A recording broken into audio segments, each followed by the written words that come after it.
केंद्र सरकार 1 फरवरी को देश का 2026 और 27 का आम बजट पेश करने की तैयारी में जुटी है। बजट से पहले पूरे देश की नजरें इस बात पर है कि किस राज्य को क्या मिलने वाला है।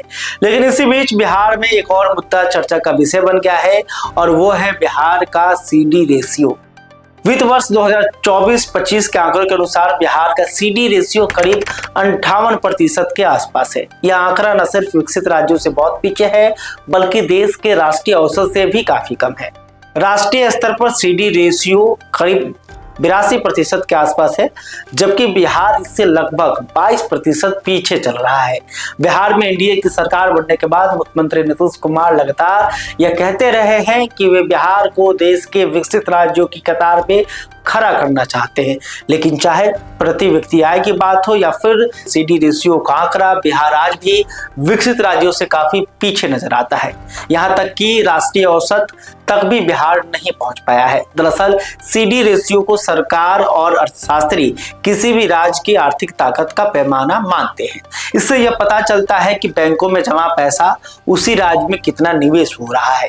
यही वजह है कि अब नीतीश कुमार ने साल 2005 में सत्ता संभाली तो सीडी रेशियो को सुधारना सरकार की प्राथमिकता में शामिल रहा। पिछले 20 वर्षों में नीतीश सरकार ने बैंकों पर दबाव बनाने के लिए स्टेट लेवल बैंकर्स कमेटी यानी SLBC को काफी सक्रिय किया। लगातार बैठकों में बैंकों से कहा गया कि वे बिहार में ज्यादा से ज्यादा लोन दें। हालांकि इसका असर जरूर पड़ा है, लेकिन उतना नहीं जितना उम्मीद की जा रही थी।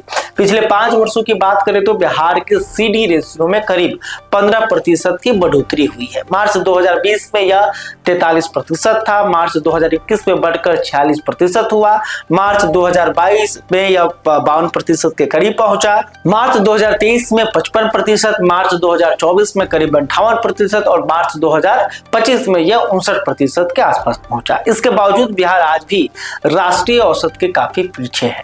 अगर विकसित राज्यों की बात करें तो तस्वीरें और भी साफ हो जाती है। महाराष्ट्र, तेलंगाना, आंध्र प्रदेश, तमिलनाडु जैसे राज्यों में सीडी रेशियो 100% से भी ज्यादा है। दिल्ली, गुजरात, राजस्थान और कर्नाटक जैसे राज्यों की स्थिति भी बिहार से कहीं बेहतर है। इसका मतलब साफ है कि इन राज्यों में बैंकों में जमा पैसा वहीं के उद्योग, कारोबार और रोजगार पर खर्च हो रहा है। अब अगर बिहार में बैंकों के आंकड़ों को देखा जाए तो एक बड़ी चिंता सामने आती है। साल 2020 में बिहार के बैंकों में करीब 3,70,000 करोड़ रुपए जमा थे, लेकिन लोन सिर्फ करीब 1,60,000 करोड़ रुपए का दिया गया। 2021 में जमा राशि बढ़कर करीब 4 लाख करोड़ हुई, लेकिन लोन सिर्फ 1,84,000 करोड़ का मिला। यही स्थिति 2022, 23, 24 और 25 में भी रही। साल 2025 में बिहार के बैंकों में करीब 5,91,000 करोड़ रुपए जमा थे, लेकिन लोन सिर्फ करीब 3,44,000 करोड़ रुपए का दिया गया। इसका सीधा मतलब यह है कि बिहार में जमा 40% से ज्यादा पैसा बैंकों के जरिए दूसरे राज्यों में चला जा रहा है। यह वही पैसा है जो बिहार के लोगों ने अपनी मेहनत से बैंकों में जमा किया है। इस मुद्दे को लेकर चुनाव से पहले जनसुराज पार्टी के संयोजक प्रशांत किशोर ने सरकार पर हमला बोला था। प्रशांत किशोर का कहना था कि बिहार का पैसा दूसरे राज्यों में जा रहा है जहां उद्योग पहले से लगे हुए हैं। उन्होंने आरोप लगाया था कि अगर बिहार का सीडी रेशियो राष्ट्रीय औसत तक पहुंच जाए तो हर साल 2 से 2.5 लाख करोड़ रुपए बिहार में ही निवेश के लिए उपलब्ध हो सकते हैं और इससे बड़े पैमाने पर रोजगार पैदा हो सकता है। विपक्ष की ओर से भी इस मुद्दे पर लगातार सवाल उठाए जाते रहे हैं। नेता प्रतिपक्ष तेजस्वी यादव और आरजेडी के अन्य नेताओं का कहना है कि नीतीश कुमार को 20 साल का समय मिला, लेकिन इसके बावजूद बिहार आज भी आर्थिक रूप से पिछड़ा हुआ है। आरजेडी प्रवक्ता तो साफ कहते हैं कि बिहार हर क्षेत्र में पीछे रह गया है। वहीं राज्य सरकार का पक्ष इससे अलग है। बिहार के वित्त मंत्री विजेंद्र प्रसाद यादव का कहना है कि जब नीतीश कुमार को बिहार की जिम्मेदारी मिली थी तब राज्य की स्थिति बेहद खराब थी। उस समय बिहार का बजट सिर्फ 24 से 25,000 करोड़ रुपए का था। वित्तीय कुप्रबंधन, अराजकता का माहौल था, लेकिन आज बेहतर वित्तीय प्रबंधन के चलते बिहार का बजट बढ़कर 3,17,000 करोड़ से ज्यादा हो गया है। वित्त मंत्री का दावा है कि सरकार ने अगले 5 वर्षों के लिए जो लक्ष्य तय किए हैं उन्हें हासिल किया जाएगा और बिहार को विकसित राज्यों की श्रेणी में लाया जाएगा।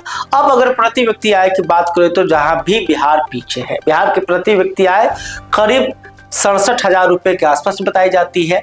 हाल में सरकार ने दावा किया कि यह 75,000 रुपए से ज्यादा हो गई है, लेकिन इसके बावजूद देश का राष्ट्रीय औसत 1,14,000 रुपए से अधिक है। यानी बिहार की प्रति व्यक्ति आय राष्ट्रीय औसत से करीब 50,000 रुपए कम है। विकसित राज्यों की प्रति व्यक्ति आय तो बिहार से दोगुनी से भी ज्यादा है। अब सवाल यह है कि सीडी रेशियो आखिर होता क्या है। सीडी रेशियो का मतलब होता है कि बैंकों में जमा पैसे के मुकाबले कितना लोन दिया गया। अगर किसी बैंक में 100 रुपए जमा है और बैंक ने 70 रुपए का लोन दिया है तो सीडी रेशियो 70% माना जाएगा। जितना ज्यादा सीडी रेशियो उतनी ज्यादा आर्थिक गतिविधि मानी जाती है। स्टेट लेवल बैंकर्स कमेटी के आंकड़ों के अनुसार मार्च 2025 में आंध्र प्रदेश का सीडी रेशियो 155% था, तेलंगाना का 128%, तमिलनाडु का 126%, महाराष्ट्र का 98%, राजस्थान का 97%, गुजरात का 86% और कर्नाटक का 77% रहा है। राजनीतिक दलों का दावा है कि अगर 1990 के दशक से अब तक का हिसाब जोड़ा जाए तो बिहार के हिस्से का करीब 26 लाख करोड़ रुपए बैंकों के जरिए राज्य से बाहर चला गया है। ऐसे में आप सबकी नजरें 1 फरवरी को पेश होने वाले केंद्रीय बजट पर टिकी है, जिसे वित्त मंत्री निर्मला सीतारमण संसद में पेश करेंगी। बिहार को इस बजट से ढांचागत विकास और वित्तीय सहायता की बड़ी उम्मीदें हैं, लेकिन जब तक बिहार का सीडी रेशियो राष्ट्रीय स्तर के करीब नहीं पहुंचता, तब तक यह सवाल बना रहेगा कि बिहार का पैसा आखिर बिहार में ही क्यों नहीं लग पा रहा। आप इस मुद्दे को लेकर कैसे देखते हैं, अपनी राय हमें कमेंट में जरूर बताइएगा। और अभी तक आपने हमारे YouTube चैनल को सब्सक्राइब नहीं किया है तो तुरंत कर लें, और ये वीडियो फेसबुक पर देख रहे हैं तो हमारे पेज को भी फॉलो कर लें। बहुत बहुत धन्यवाद।